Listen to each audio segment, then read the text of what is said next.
I grew up in a Christian home, loving, wonderful parents, and grew up in church. I, at about the age of 13, started into the youth group when I met a man who started coming to our church. He was a youth leader. He was someone who played music. He was very talented and charismatic. I had always felt very average, just not necessarily exceptional. And he kind of spoke to that desire that I think most of us as young girls have, to just feel exceptional. And he just began to talk to me, about how wonderful I was and beautiful and how great he thought that I was. And of course, it was a very private thing because he was 13 years older than I was. It was very much a thing of, someday when you're old enough, I'm going to date you, or all of these sort of dream-like ideas of someday. We know now, of course, that process is called grooming. I got through school, I graduated, and he would convince me to actually leave my home state and go back to his home state with him, which was states away from where I was, thousands of miles away from my home.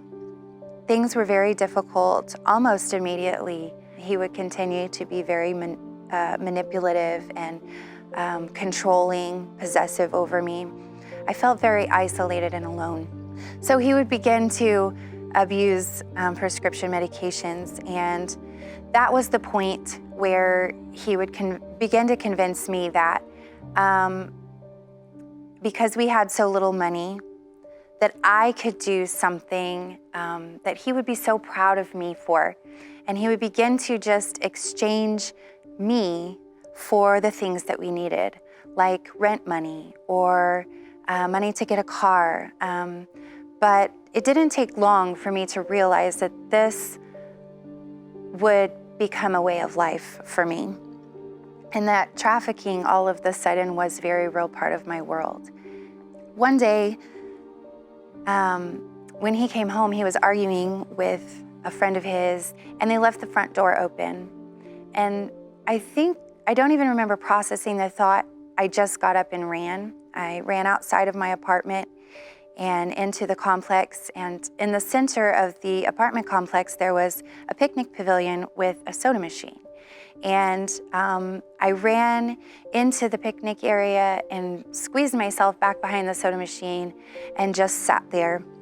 And so I began to ask God and just talk to God, feeling like, no one is coming to look for me here. Nobody even knows to look for me. Nobody knows that I'm missing or gone.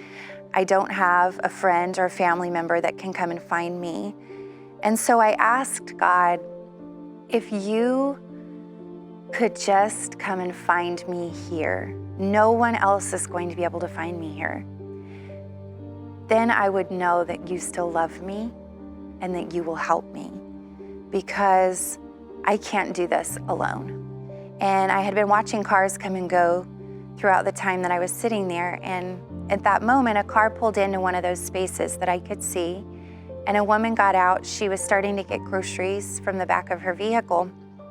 And when she turned around, I could see her face, and I recognized her. She was the daughter of a woman that I had grown up with in Missouri, in my home state. And here I was in California, miles away, and this woman was in that state, in that city, in that apartment complex, and in that parking space where I could see. I knew that only God could do such a thing. And I almost audibly could hear God's voice say to me, JoAnna, I don't need to find you. I am right here with you. And I would love to say that, I just walked out of that moment and into freedom, and everything was grand and great and easy after that point, but it wasn't. It was very much a process of healing and restoration. I was able to come back to my family in Missouri. started a program for victims of domestic violence and trafficking, and God would begin to really change and restore my heart and my value and my self-worth. Eventually, God would call my now husband and I into missions work. And, no matter where you're at right now, no matter if there's even a single person on this earth that can see you or what you're going through, God is with you, and He does see you, and His desire is to restore your life.